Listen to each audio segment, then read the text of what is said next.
Good evening, everyone. Welcome. You know how we do over here. We don't believe in growing alone. So bring your friends, share the live, tag a friend, business bestie, get your favorite beverage and your contractor's notebook. Yes. Hey, Tori. You just disappeared off of the book. Back channel me your number. I don't think I have your new number. We was worried about you when you disappeared. Don't do that no more. I'm sorry. I had to handle some business. This is Luciana Turner, and welcome to Contracting in Business Week. We're in day 5, and it has been an amazing, amazing week. I am the founder of the LT&A Consulting Group, a government contracting training firm. We work with businesses who are 2 to 3 years in operation, seeking to integrate government contracting into their business. And we also work with firms who are currently operating in the government contracting industry who want to integrate compliant services. I am the host of this week's webinar seminar, Contracting in Business, and it has been an amazing week. Now, last night, I was in the hot seat and I was interviewed, and it turned into a micro coaching session. And it was amazing. And I want to thank our call-in person, Miss Patient Keys, for calling in and asking some very insightful questions. Our original interviewer, Karen Clark, there were some technical difficulties and we got disconnected, and the technical difficulty was me. But I want to thank her for volunteering to step in and be a part of the event. So there were some unanswered questions from last night that I will answer when I go live on Saturday. So I don't want to think that I'm not going to answer the questions. I'm going to answer the questions, and they were all related to the event that is coming up October 5th and 6th in Charlotte, North Carolina. So I don't want you to think I'm not going to answer any event-related questions. I'm going to answer them this coming Saturday. So without further delay, I want to bring on this evening's guest. She is an ethics and diversity inclusion specialist, but she's also a minister. So, of course, she's a specialist in godly ethics. She is our special guest this evening, Minister Janet Williams. How are you doing this evening?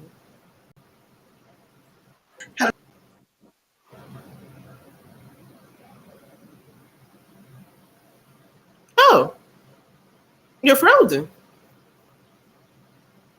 That's not cool. You see, whenever we get ready to drop some gems, technology get the technology. You ever notice that? That's how you know you're getting ready to hear something good.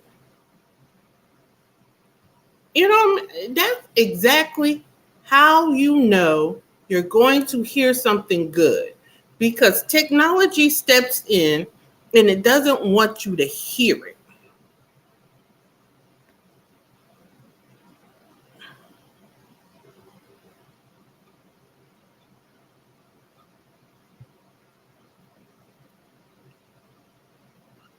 So we're going to try it again. And while we're waiting for her to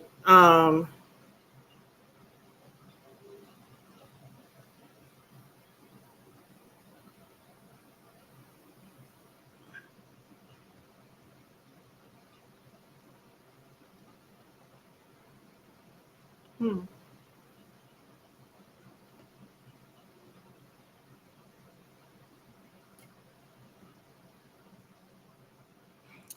So while we're straightening that out,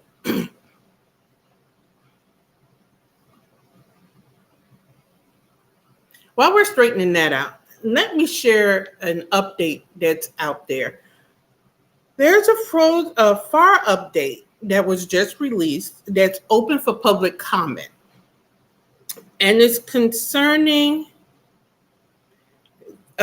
sustainable procurement.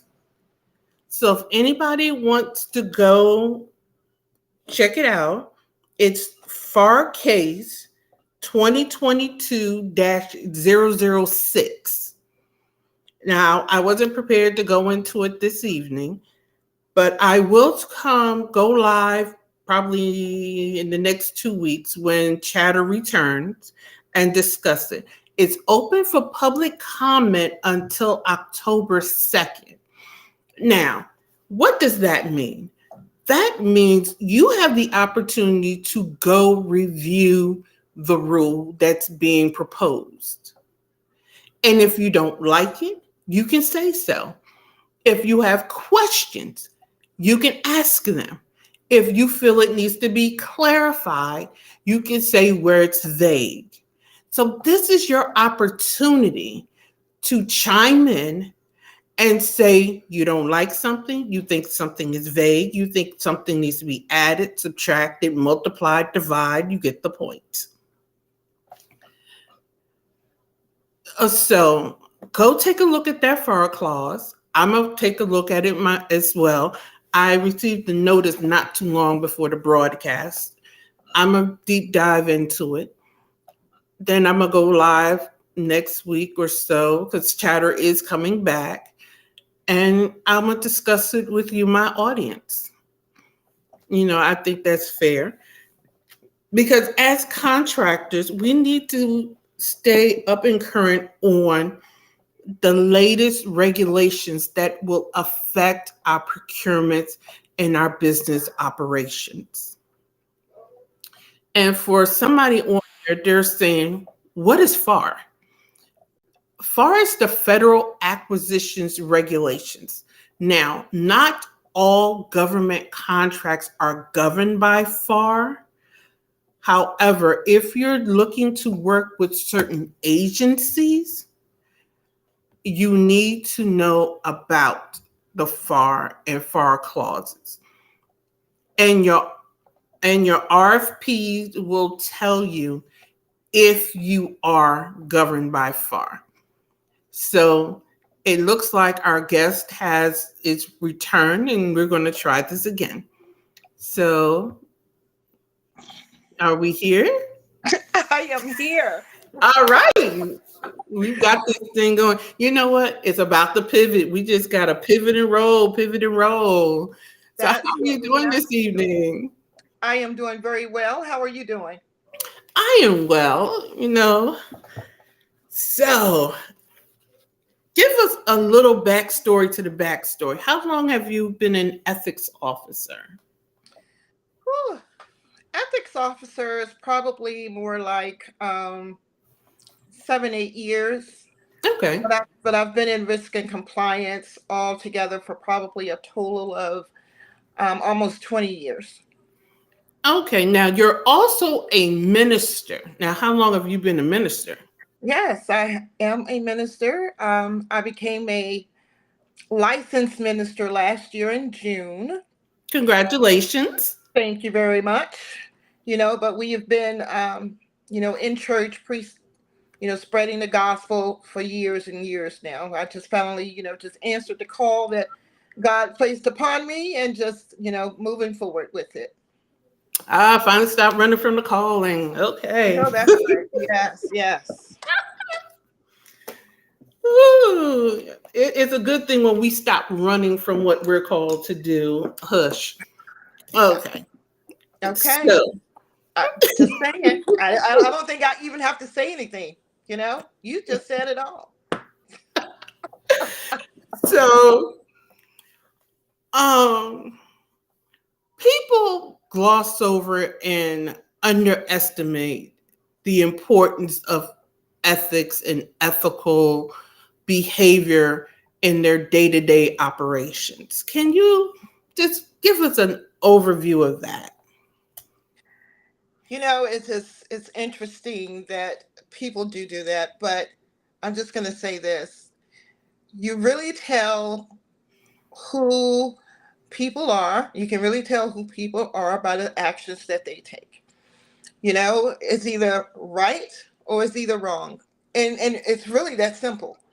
Are you going to do something the right way or are you going to do something that's not the right way? So, your behaviors and your morals come into play, and regardless as to what reason someone may give for doing something unethical, it just goes back to right and wrong, which can actually cause a person to be terminated, disciplined, or whatever by their organization. But it can also cause criminal charges against an individual, as well as criminal charges against an organization. So it just depends on what ethical or misconduct they have done. So Now we have we're seeing a lot of, I call it course correction. That's the nice way of putting it. Going on in industry now with these class action lawsuits and judgments coming down the pike. And I know our audience are small businesses. mhm. I want you to talk to them about the importance of doing it right in the first place. Yes, yes, very important. Sometimes people want to just, let's just skip over this and move to this. It's very important to document everything that you do. It's very important that you set up policies and procedures that are you know that are in relation to the laws and regulations of the government. And you just can't bypass. You just can't just look over something. This is a small thing, you can't look over it. You have to conduct your testing and your auditing of all those things, and to make sure you have people that are that have high standards and have integrity, and someone that's really putting their all into the role that they are been placed in. So you know the government will they will come in and they will audit and they will find things that are not correct, and you're going to have to prove to them, you know why did you do it this way, why is this missing. They're going to show you the guidelines. You have to be very aware of the guidelines, and the laws. And if it's FCPA with the US with contracting and bribery and all of those things, you have to make sure you read that document, and you have to make sure that you set up your policies and your processes according to that document.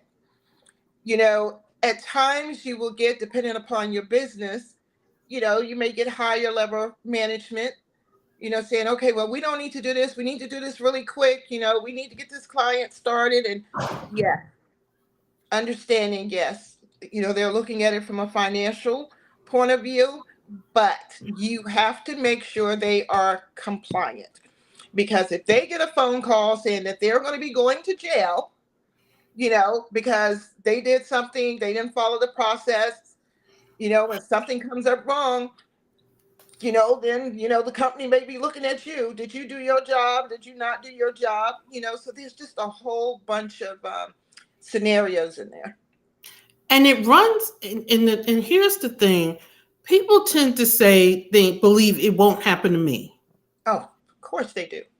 And the worst thing that could ever happen is that you work hard to build something, to have it crumble because you allowed somebody to talk you into cutting a corner, or you believed cutting a corner was going to benefit you.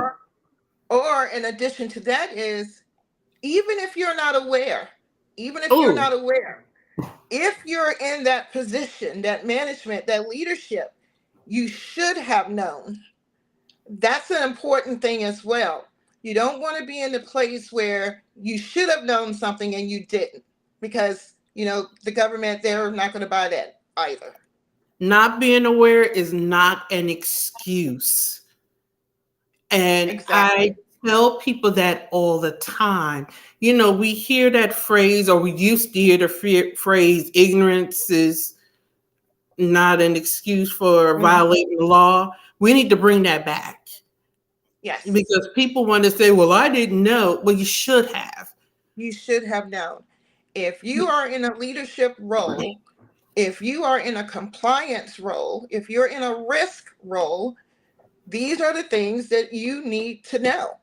And the leadership needs to make sure that the risk and compliance team, officer, whomever it is, make sure that they are providing them with the information that they need to know, because ultimately you're going to be responsible for what happens.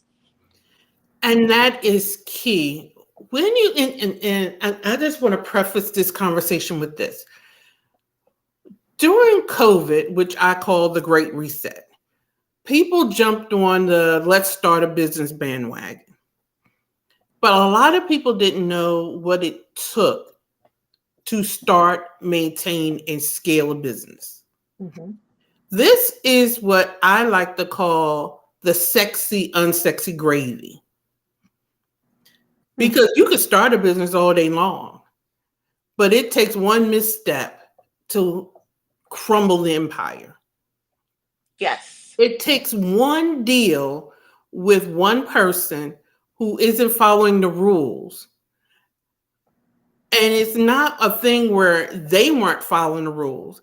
If you're doing business with somebody who isn't operating in good faith, you're not operating in good faith. Let's have that conversation. exactly. And then even a part of that is, you know you have whistleblowers, you have people that are going to come out of the woodworks, for whatever reason. If they're upset, they could be upset with the organization, for whatever reason. They're not getting promoted, or, it could be good intention. It could be their good moral, ethical intention. If they find out something that's not um, done appropriately, they can have concern. Hopefully, those individuals will talk to the people that's in charge, or the people that's handling it, to find out, okay, so what's going on with this. This is what I found, and I don't think we're doing it right. This is what the law says, this is what the reg says. And you work with that little chain. But then if you find that it doesn't happen, that person can definitely call the SEC, DOJ, whomever that is they want to call, and say, hey, I believe you need to check into this business because they have immoral practices. They're not testing, they're not monitoring all of the contracts. They're not monitoring contracts. They're not monitoring invoices. They're not monitoring their people. You know, it's a whole set of ethics. Is just so big, and people think it's just really just behavior. People treating someone else, but it's just a whole big picture. And Ethics is more than behavior. oh, most definitely, it's so much more, and it is. I like being an ethics officer because it's fulfilling. You get to see how people actually think. Um, whether it's the person that's doing something wrong, or whether it's the person that brought up the complaint. You just see how people think and how they act and respond to certain questions when it comes to investigations and so forth. And it is, I'm going to put it this way, I love it. I love it. I love it. I love it. I don't have to worry about looking at America's Most Wanted, or FBI, or any of those things, because I have it every day. You Every know day. what? People often ask me, why do I like compliance? It's boring. What? I love what? I like it. Yes. I like Yes. because hearing people answers of why they did something makes me go, you said that out loud and it still made sense. Well, it made I'm sense to just them. saying. I mean, you will hear some of the craziest reasons for, different things. And it's, I just can't go into too many details, but it's just absolutely insane about how people approach compliance and ethics. But you know what? This is a good point to reiterate what makes sense to you or what is clear to you isn't nearly necessarily clear to the next person. So, as a business owner, in your mind, and I'm guilty of this too, in your mind, it's common sense that your employee wouldn't take your confidential documents and throw them in the back seat of the car. However, common sense ain't common no more. You can If it ever never was. assume. You can never, ever assume. And I know that's a terrible thing to say. That means that you can't trust anybody, you know.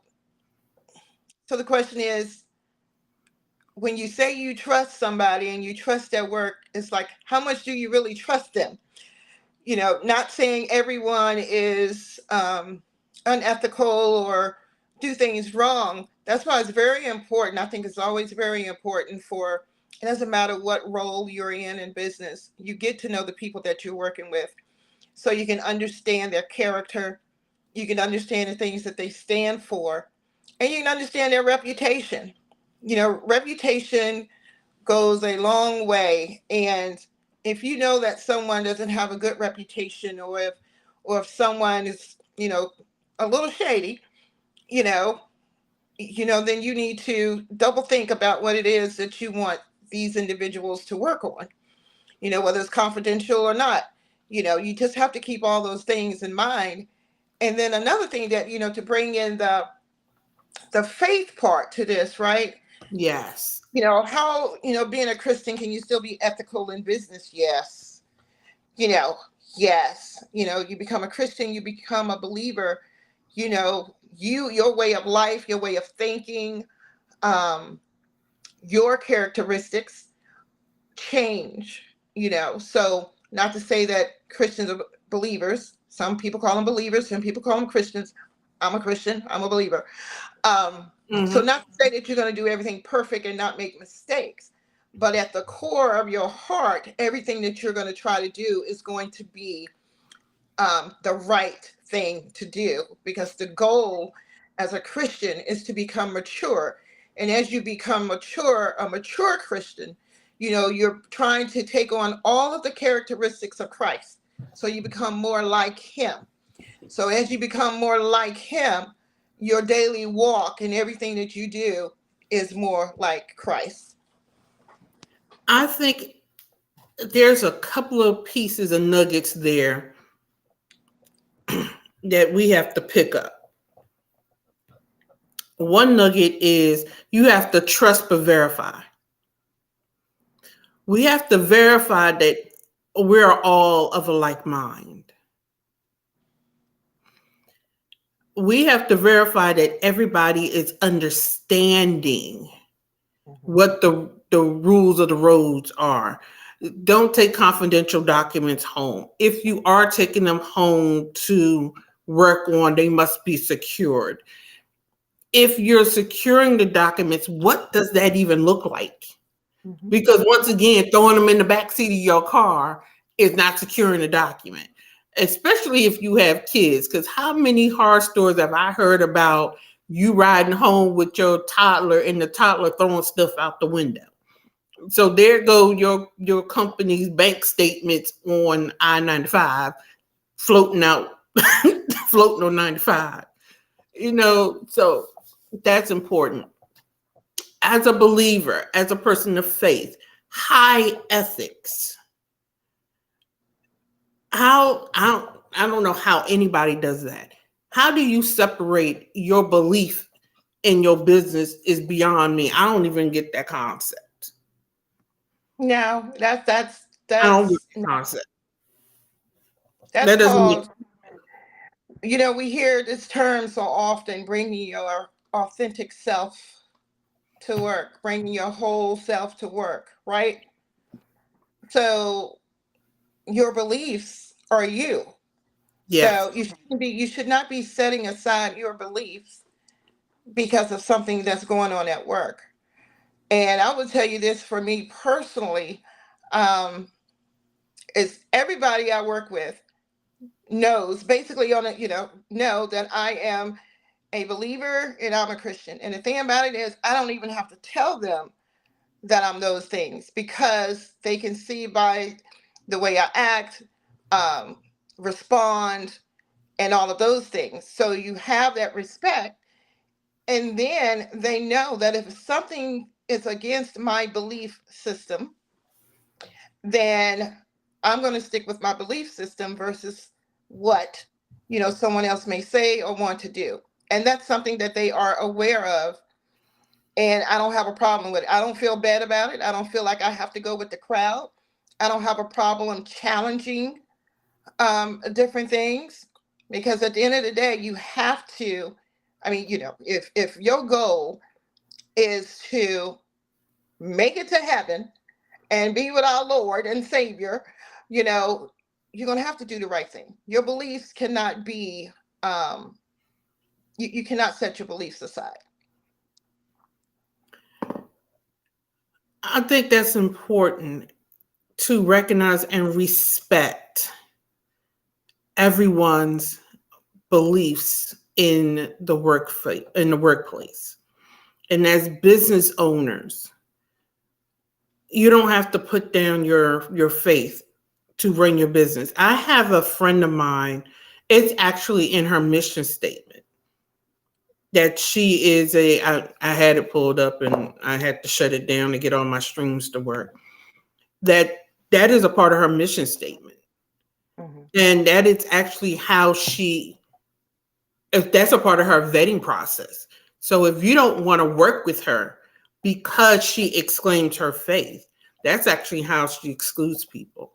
That's how she excludes clients. And I think it's important to know who you're doing work with. Mhm. And I think it's sad that we live in a day and age where people prejudge based exclusive because the assumption is that the person is going to proselytize. And I really think that's what it is. They assume you're going to proselytize because they see you're a Christian business owner. And I've I've been proselytized more by people who don't believe than by believers. I've been challenged more by people who don't believe than by believers. But that's another conversation for another day. But how can we have an inclusive workforce if you're telling me I have to strip myself of my beliefs to work here? There is no inclusion. That is not being inclusive. As part of, being because as you mentioned, I think before, I'm the global leader for our Black inclusion community Mhm. at my company. And that's not inclusive. It's just not inclusive.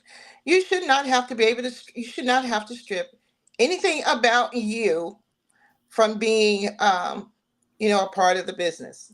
You should be who you are. Now, saying that, there is the professional aspect of being who you are as Right. well. You always know your audience and you always know your surroundings.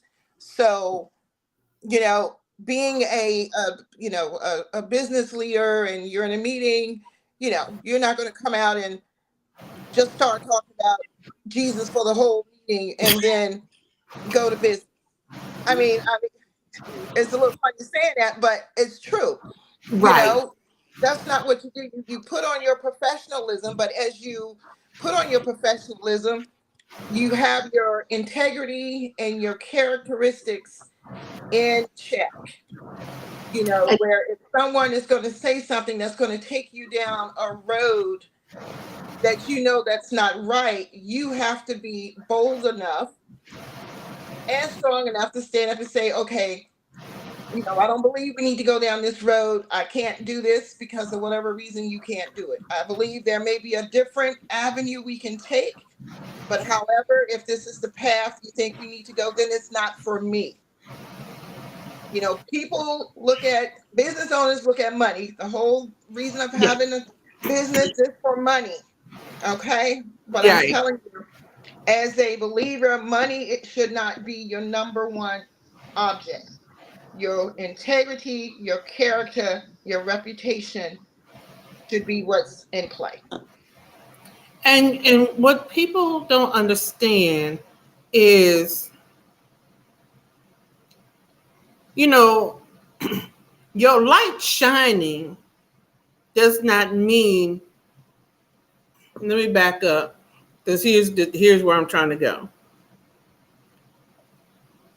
When he said my yoke is easy, it's not supposed to choke somebody. Exactly. So I think a lot of people think being a light means getting up and reading Bible and verse every time they walk around.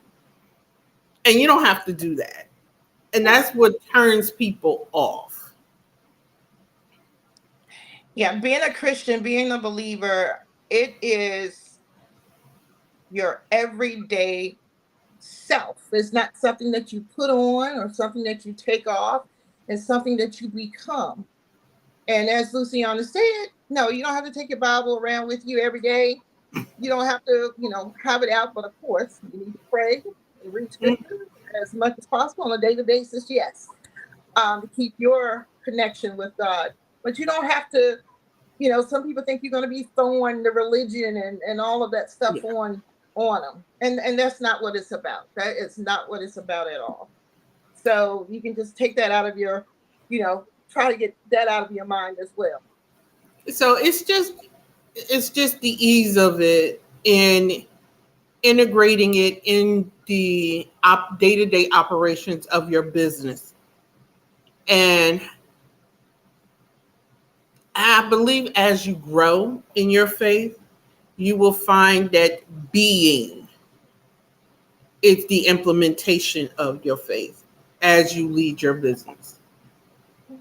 And as you're you know a believer, you know, and like I said, it's an everyday part of your life. You have the Holy Spirit. The Holy Spirit is going to talk to you on a daily basis. You know, anytime you, it's going to lead you, it's going to guide you. If you're going into a place where it's going down the wrong road, it's going to say, "Hey, Janet, that's not the way it should go," and you're going to know it. You're going to know it because you're gonna think it. Nope, this is not the way I'm gonna do it. But you know what? I think if I do this, then the money might come in and it might be okay. So that's how that works. But when the Holy Spirit speaks to you and says no, you need to say no. That's that's the point blank period And of saying like one of my commenters said, your light shines so the conversation doesn't need to be had. And when I had the conversation with Bishop on Monday, I've been in meetings where my light shone such that people came up to me after the meeting and asked me about my faith. I didn't no. have to say, "Hey, I'm a Christian," but my behavior led people to say, "I want to know more." Yep, there's just That's something how you about that. demonstrate it. That's Exactly. how it becomes. That's how you lead. Because, as the person said to me, they was like, with all they was doing, I'd have cussed them out. So you got to tell me how you didn't cuss them out. They were being extra in the meeting. But, when I was in corporate, I worked, government contracting. We was a large contractor. We had a lot of DOD contracts. I was the youngest one in the room. I was one of the few females in the room. I was one of the few, if it's important to the conversation, blacks in the room. So I'm sitting in the room with a whole bunch of men, military men, and they was cussing so badly, my spirit hurt, if that makes sense. Mm-hmm. And eventually it got so bad, I was just like, okay, can we alter the way this conversation is being held? And sometimes you have to do that. Hopefully they would take it into consideration. But my husband is he's retired Navy, and whew, I know when the Navy friends get together, I know those conversations. So, sometimes you just have to just ask. Can we go another route? Can we just change it some? And one person in the room, he got offended when I asked that. And it seemed like he doubled down. And I was like, okay, You cool. can't I think control he somebody expected me else's. to come back at him. Mm-hmm. But I was like, okay, I made the ask. You want to do it? Okay, cool. So, but I guess my reaction was when the others shifted. Mm-hmm. Mm-hmm. So then he had no choice but to shift. Mm-hmm. I didn't realize it wasn't until later when somebody else was hired into my department and she met me and she was like, "Oh, you're Luciana." I was like, "Okay, is that good or is that bad? I don't know." She told me that I was talked about and it all came from that meeting. Mm-hmm. I didn't even know I was talked about. Mm-hmm. And it all came from that Right. meeting. That's all right. Talk about me. Hey, put me on the top of your list. It's I don't know. And one thing I say too, people are people. You can Mm-hmm. never assume anything with a person. Sometimes we make it seem like this person is all the way up here, and this is what your expectations of this person, that they can do no wrong, and this and this and this, but they are human, and every human being make mistakes, and you just can't put people up on such high pedestals, because they're going to fail you every single time, because they have no choice. It's no way that they cannot fail you. Which So goes back to the conversation around trusting but verifying, under making your standards understood and communicating that. mhm, And then making sure that you're translating your standards from thoughts to writing. mhm. A lot of us in business want to have policies and procedures in our head. No, it And has it's to like, be on paper. well, my Must be. policy is, and everybody's looking at you like there's a policy. Where Only is you it? do it because it's not anywhere in writing. Mhm. So this conversation is an important conversation. We're going to bring you back to continue the conversation. And it's just important to have these conversations continuously, because people forget the importance of ethics, of godly ethics in business and business operations. Some people are like, ethics isn't important, but unethical activity in your business impacts your bottom line. Mhm. Your Whether bottom line and your personal line, because if you go to jail, it's all gone. and that's the thing. People want to always say there are no repercussions for unethical Mhm. behavior. Yes, there is. Mhm. Because one unethical misstep can lead to a financial impact that sometimes you can recover from, Sometimes you can't. Mm-hmm. Sometimes your bank account will never recover. Mm-hmm. Your reputation will take a hit that will take years to recover from. Yeah. All of that is important when, especially as a small business. You're huge. You're a huge company, and I don't want to call names because I'm small and I can't recover from a hit. But if you're one of the Fortune 500s, you can take a hit. If you're one of the Fortune 100s, you can take a hit. You're one of the Fortune 1 million, you can't take that hit and survive. So you really, and I'm not saying ethics isn't important for them. I am saying that ethics is important for everybody. But do you, and even them, I've seen them fire people for unethical behavior. Like I said, I Oh, worked yeah. for $1 billion company. And I'm going to tell you, when it came out, somebody was being unethical. Now, like I said, B with a billion with a B. And it came out, somebody did something unethical. They fired him with a quickness. Mm-hmm. They had the pockets to absorb the hit. They wasn't taking that chance. Right. No. Ethics is important because nobody wants to take the hit. Mm-hmm. So And if then you're they're dealing with operating that way, why aren't you? and then most, your audience, government. The government, the government is very, they have very specific guidelines, very specific policies that you have to follow, that you must follow. It's different than being in private industry, and I mean, you're there in the government, so you've got to follow those guidelines. I tell people every day that Washington Post test is real. Hmm. If you don't want it to show up on the front page of the newspaper, don't do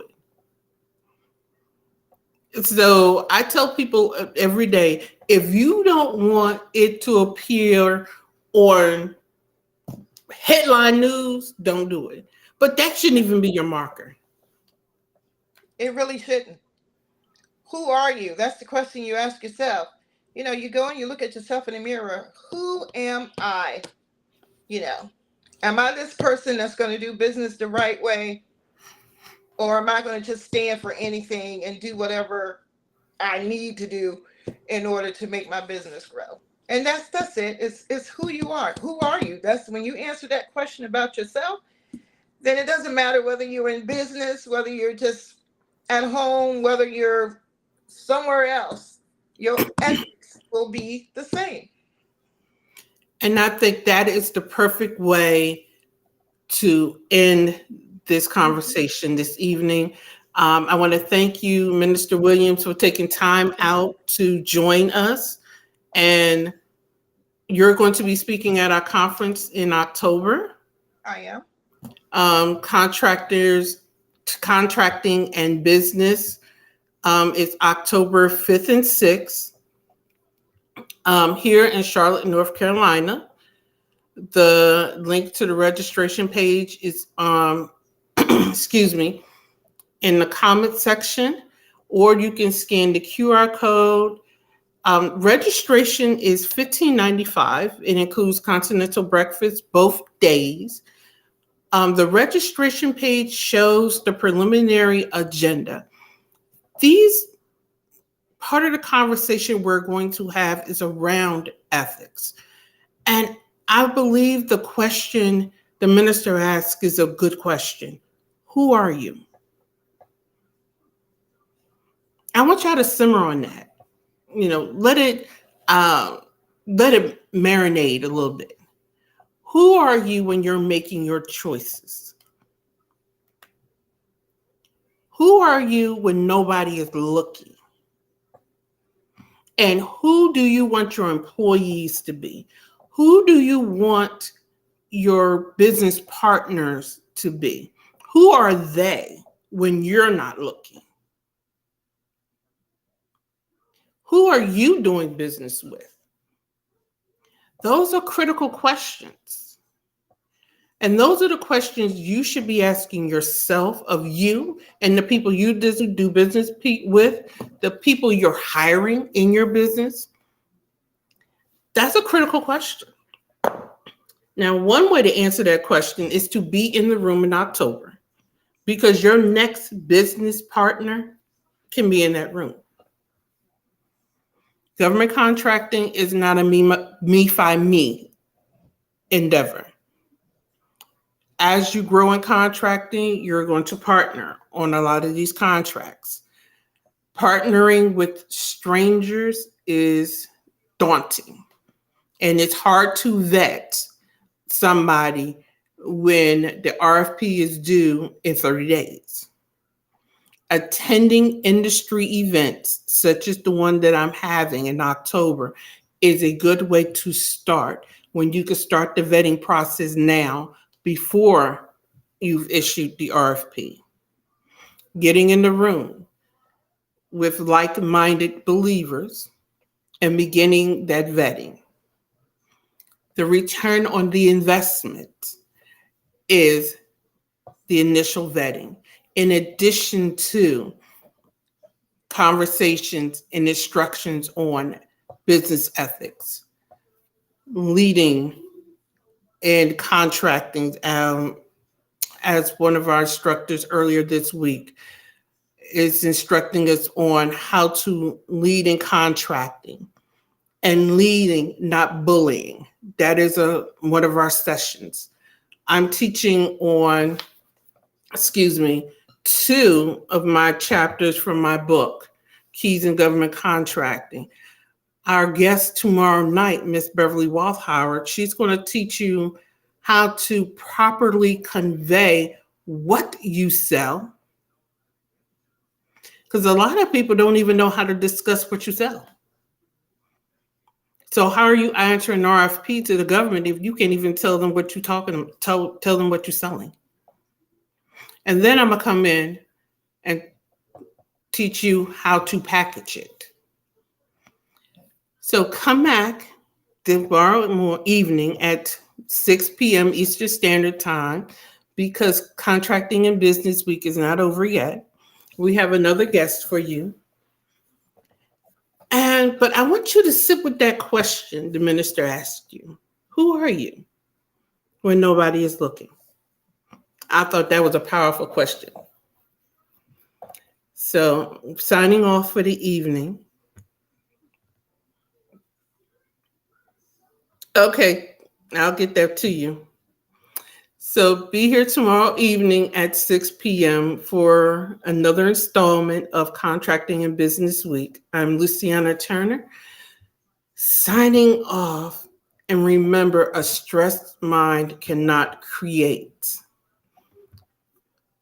Take some time to rest, to meditate, to pray as you answer the question, who you are. I'll see